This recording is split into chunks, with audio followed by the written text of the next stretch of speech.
Que la paix, miséricorde et beauté indéfectible du Seigneur Jésus nous soit multipliée sans cesse dans ce groupe. Nous devons devoir commencer notre prédication sur l'Apocalypse 13. Avant tout, prions d'abord. Et avant notre prière, que la paix, je redis encore de nouveau, soit avec vous. Prions. Seigneur de toute gloire, de toute richesse, nous voulons que tu nous sois architecte ce soir. Surtout au nom de cette prédication, quand nous disons architecte, parce qu'il est écrit à ce sujet, le conseil donné à ce temps-là par architecte avait autant d'autorité que si l'on ne consultait Dieu lui-même. Il en est ainsi de tout conseil d'Achitophel, soit pour David, soit pour Absalom. Que le Saint-Esprit prend cette charge pour que nous soyons exactement enseignés. Ce soir, au nom de Jésus, nous avons ainsi prié et disons Amen. Mes bien-aimés dans le Seigneur, nous devons lire l'écriture de notre sujet. Apocalypse chapitre 13, verset 4. C'est la portion qui nous a été donnée ou échue par l'administration. Il est écrit: ils adorèrent le dragon parce qu'il avait donné l'autorité à la bête. Ils adorèrent la bête en disant: qui est semblable à la bête, qui peut combattre contre elle. Nous devons d'abord aussi avoir les informations nécessaires sur la bête. Parce que ce sujet aujourd'hui crée beaucoup de problèmes, beaucoup de divergences parmi nous, les orateurs de la saine doctrine. C'est pourquoi nous devons chercher les informations plus exactes sur la bête. Et cette définition-là ne viendra pas du dictionnaire français, vraiment. Et ce n'est pas aussi à rejeter le dictionnaire français, mais nous allons définir la bête selon les Saintes Écritures. Et nous connaissons tous que la Bible, c'est une forêt. Qu'on a trouvé la bête. Nous allons trouver les bêtes pures dans la Bible. Il y a des bêtes pures et des bêtes impures. Raison pour laquelle, quand Noé sacrifiait un Dieu à l'Éternel, il choisit les bêtes pures. C'est-à-dire dans la Bible, il y a des bêtes pures et des bêtes impures. C'est le Genèse chapitre 8, verset 20. Noé bâtit un autel à l'Éternel, puis de toutes les bêtes pures et de tous les oiseaux pures, il offrit des holocaustes sur l'autel. Parce qu'il y a des prédicateurs aujourd'hui qui sont là, ils diabolisent toutes les bêtes de la Bible. Ce n'est pas nécessairement ça. Nous allons expliquer la bête de manière illicite et biblique. Il ne faut pas aussi sanctifier tout nom que vous trouvez à la Bible. Vous trouvez bête et vous sanctifiez ça. Non. Il faut bien regarder les textes avant de dire cette bête est une bête pure ou celle-ci ne l'est pas. Dans l'encyclopédie Abul, ce que moi j'appelle la Bible, bête peut être considérée comme une monture, moyen de transport ou de déplacement, selon Néhémie chapitre 2, verset 12. Il est écrit: après quoi je me levai pendant la nuit avec quelques hommes, sans avoir dit à personne ce que mon Dieu m'avait mis au cœur de faire pour Jérusalem. Il y avait avec moi d'autres bêtes de somme que ma propre monture. Ici, Néhémie nous présente la bête comme une monture, un moyen de transport. C'est très important. Retenez cela. Oui, vous devez aussi reconnaître que le prophète égaré, s'il est monté sur une bête ou une monture, il égare également la bête. Souvenez-vous de Balaam, le livre des Nombres chapitre 22, verset 5, et Nombres chapitre 23, verset 1er. Le peuple destiné au salut éternel doit connaître qui est sur la bête et qui dirige la bête. Avant de dire cette bête est pure ou cette bête ne l'a pas. Pour dire que cette bête est pure ou cette bête n'est pas pure, il faut voir qui est sur la bête, qui dirige la bête. Ne condamnons pas trop la bête. Voyons plus celui qui dirige cette bête-là. Si elle est dirigée par un prophète égaré, la bête devient également égarée. Nous prenons la monture, la bête, comme un homme, parce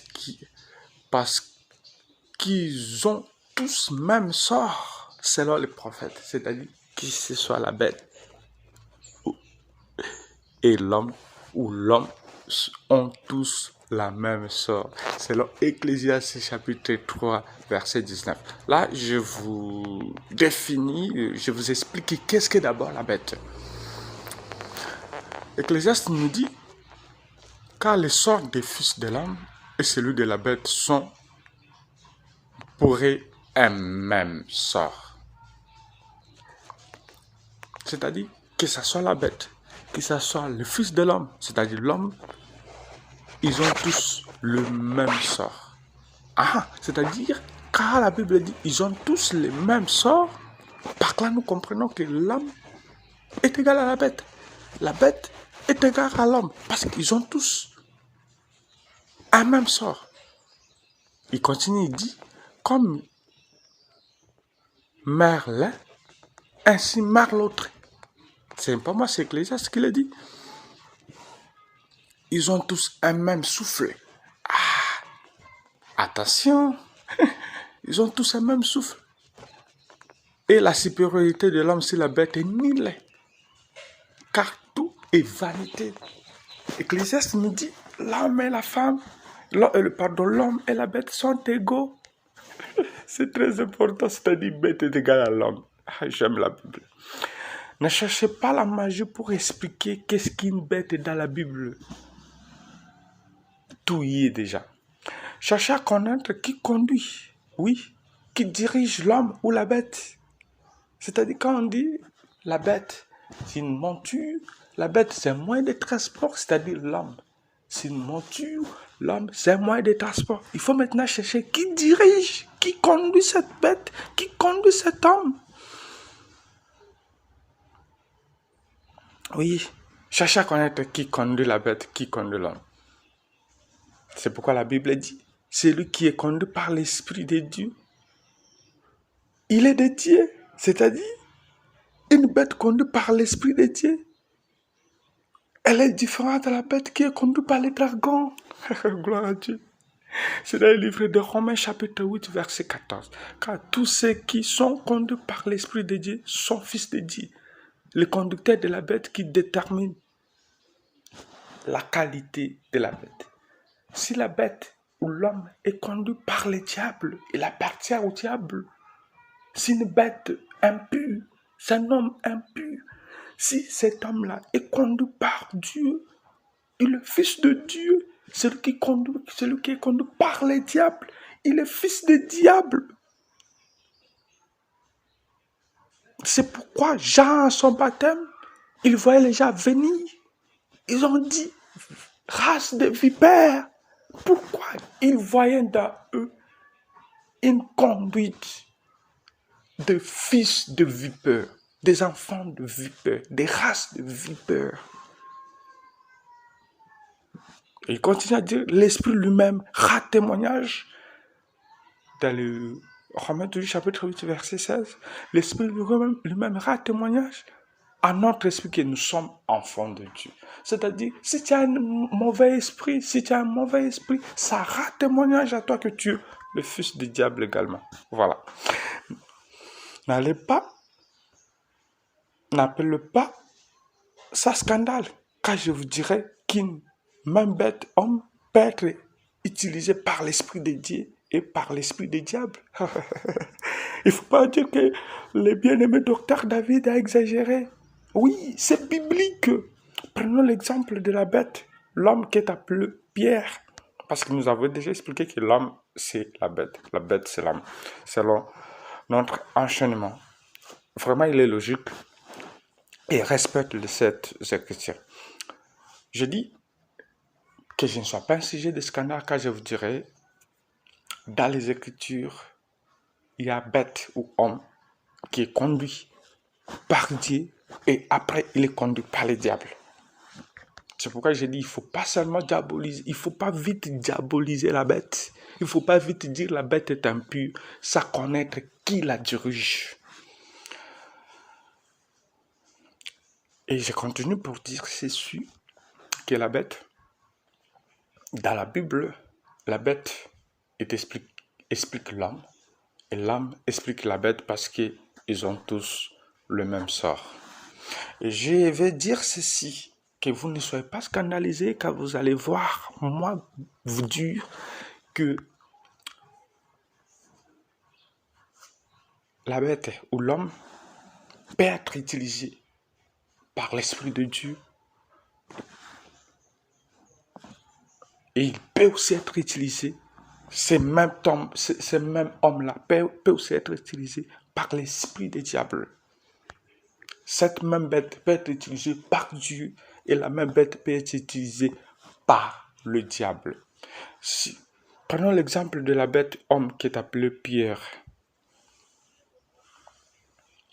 Quand il lui fit révéler que Jésus-Christ est le Fils de Dieu vivant, Jésus lui dit, là je suis dans le livre Matthieu chapitre 16, verset 17.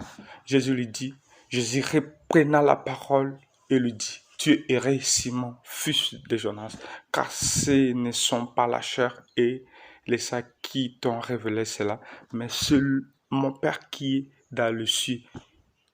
Ici, il est une mentir pour Dieu, Dieu le Père,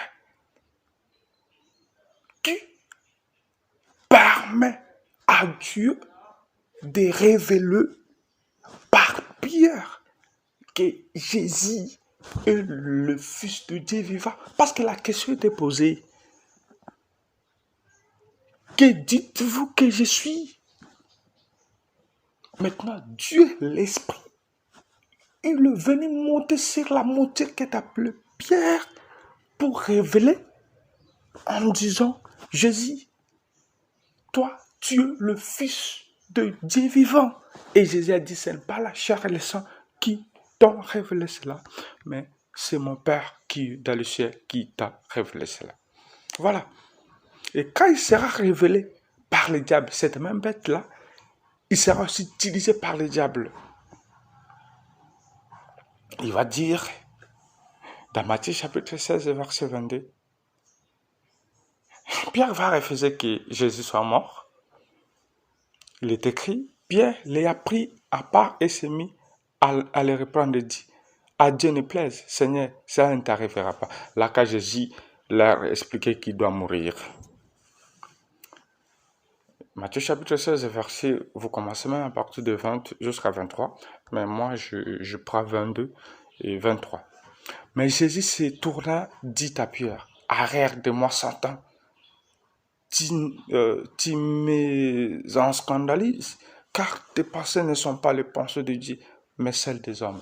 Vous voyez, ici, la même bête, Pierre, il a été utilisé par Dieu quand il s'agissait de révéler que Jésus est le Fils de Dieu vivant.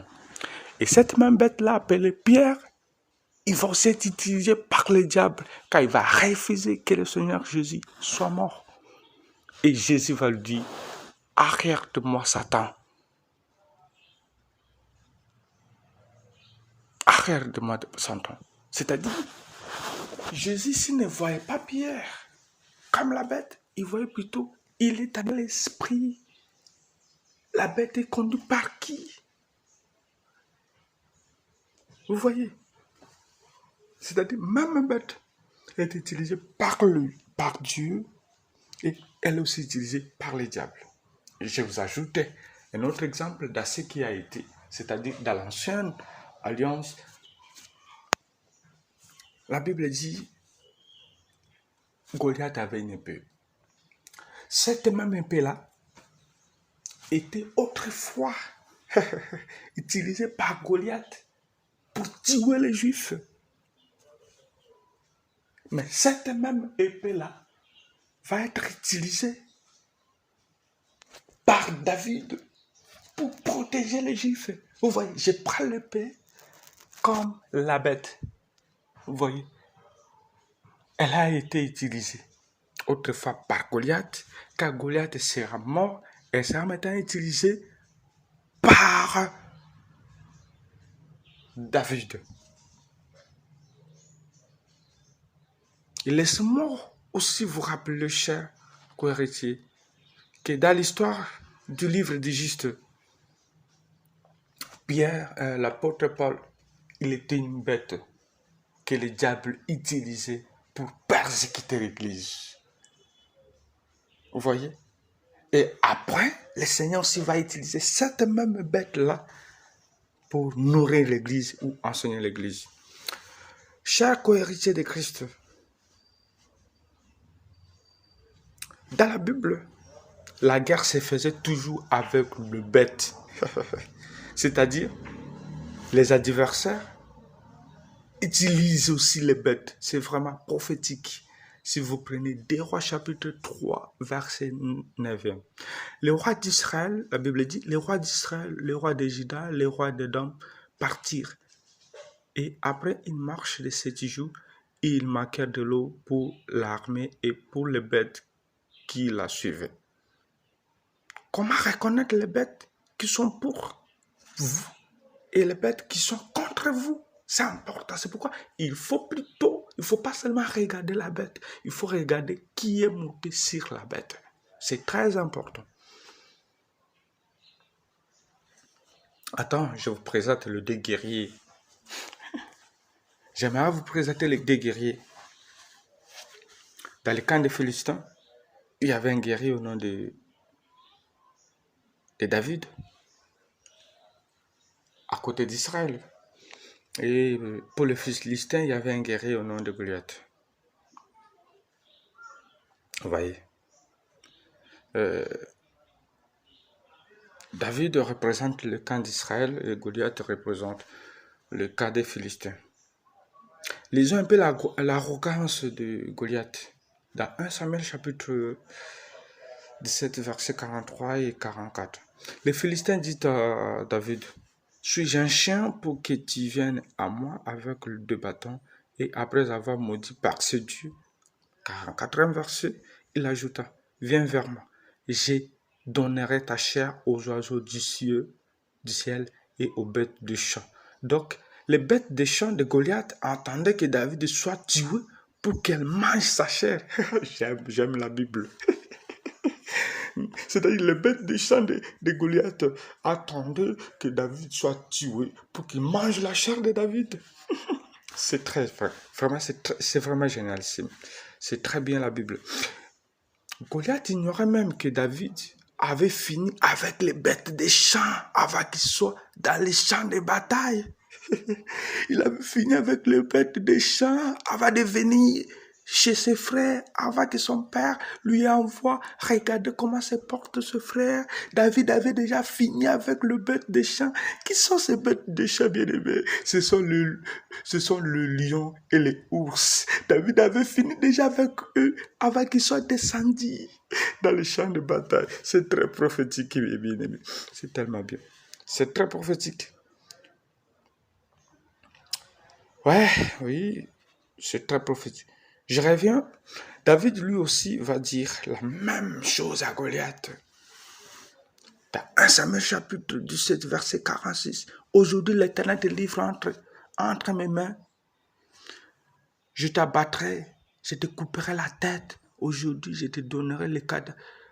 Aujourd'hui, je donnerai les cadavres du champ de Philistins aux oiseaux du ciel et aux animaux de la terre. Et toute la terre saura qu'Israël a un Dieu. Les animaux de la terre, c'est la bête. Ce que David appela les animaux de la terre, ce sont ces bêtes. Elles aussi attendaient. Les animaux-là, ils entendaient.